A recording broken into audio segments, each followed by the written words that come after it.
autre question qui revient souvent, c'est la notion de résidence intermittente, c'est-à-dire en fait, donc pour les Français qui ont une maison en France, avec l'idée sans doute de revenir en France après, à la retraite ou à un moment donné dans leur vie, est-ce que cette résidence qui exprime ce lien fort avec la France et qui est quand même une des idées qu'a exprimé le président de la République, c'est disons aux Français revenez en France. Est-ce que cette résidence, idée aussi qui a été reprise par la sénatrice Jacqueline de Robédy, pourrait être considérée comme une résidence principale? Alors, en fait, l'impact, la notion de résidence principale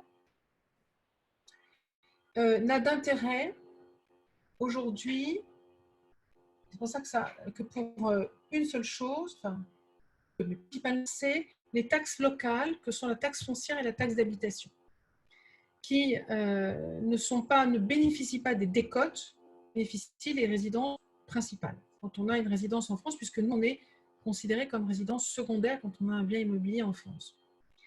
S'agissant de la revente, en revanche, de cette résidence, on a une possibilité d'être considéré comme l'équivalent d'une résidence principale, soit si on la vend les 10 ans, maintenant on est passé de 5, j'ai réussi à faire passer de 5 à 10 ans après le départ de France, si on vend cette résidence, en fait, si on vend un immobilier dans les 10 ans qui suivent notre départ de France, on a le droit de le vendre sous statut de résidence principale. Ça, c'est la première chose que j'ai réussi à obtenir. Quand on... alors, ce n'est pas tout à fait résidence principale. On a une absence d'imposition de la plus-value jusqu'à 100 000 € de plus-value. Donc, on a une franchise, voilà. Faire 150 000 € de plus-value, cela dit, sur 10 ans, c'est possible. Mais les 150 000 premiers euros de plus-value ne sont pas imposés quand on vend cette résidence dans les 10 ans qui suivent le départ de France. Première possibilité. Deuxième chose importante, quand on quittait la France, le simple fait d'avoir quitté la France, c'est vraiment le billet d'avion qui faisait foi.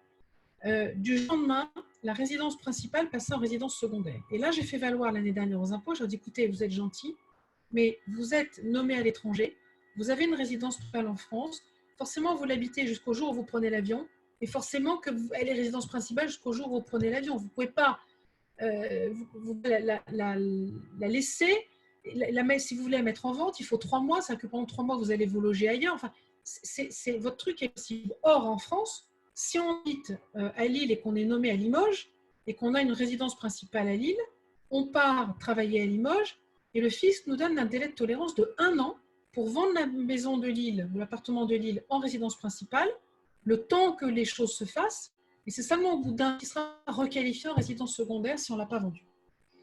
Donc, ça, j'ai réussi à obtenir que ce dispositif soit maintenant appliqué à ceux qui quittent la France. Donc, on ait la possibilité de faire ça. Il faut prouver qu'on a effectivement mis le logement en vente, hein, qu'on a un mandat qu'on a donné à une agence immobilière ou qu'on a passé une petite annonce dans un journal, enfin peu importe, tout élément qui peut prouver qu'on a mis en vente. Et on a un délai de tolérance de 1 an, ce qui correspond pour à la fois les formalités, ne serait-ce notariées, mais aussi remettre en état ou quelque chose comme ça.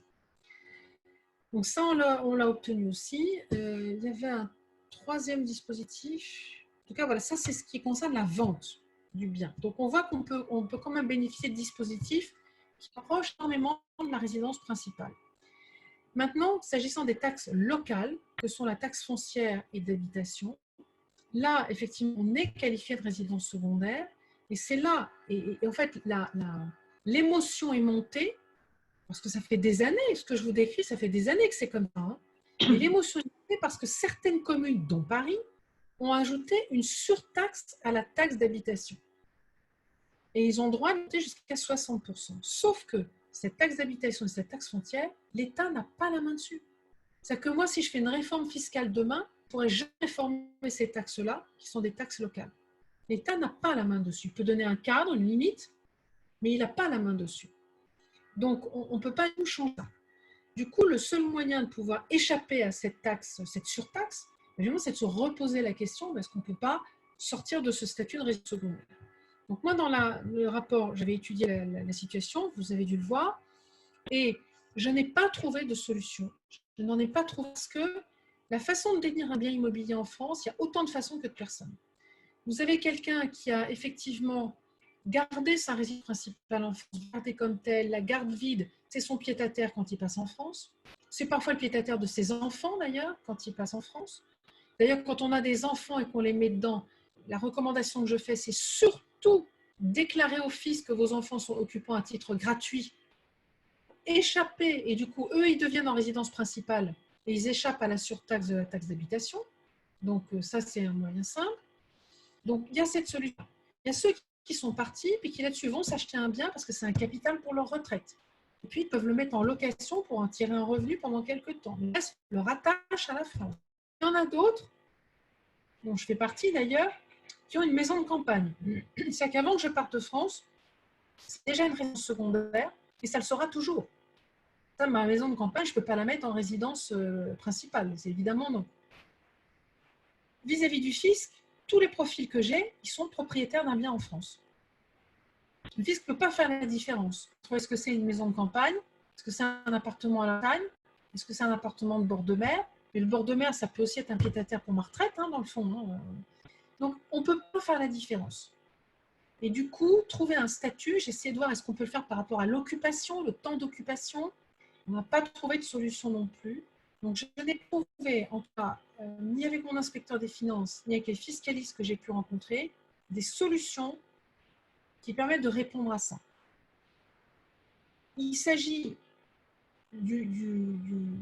d'un bien unique. Évidemment, je ne parle pas de ceux qui ont 2, 3, 4 biens. Ça, c'est encore autre chose. Mais là, franchement, sur un problème auquel on n'a pas de solution, comment, en pratique, faire la différence entre la maison de campagne, qui sera toujours une maison de campagne, et le bien vraiment un capital pour la retraite. Donc, il faudra avancer encore dans la réflexion. Moi, j'avais proposé qu'on nomme quelqu'un pour qu'il réfléchisse à ça. Et ça n'a pas été fait. J'ai aucun retour là-dessus. Ah, je vous entends. C'est à moi d'appeler.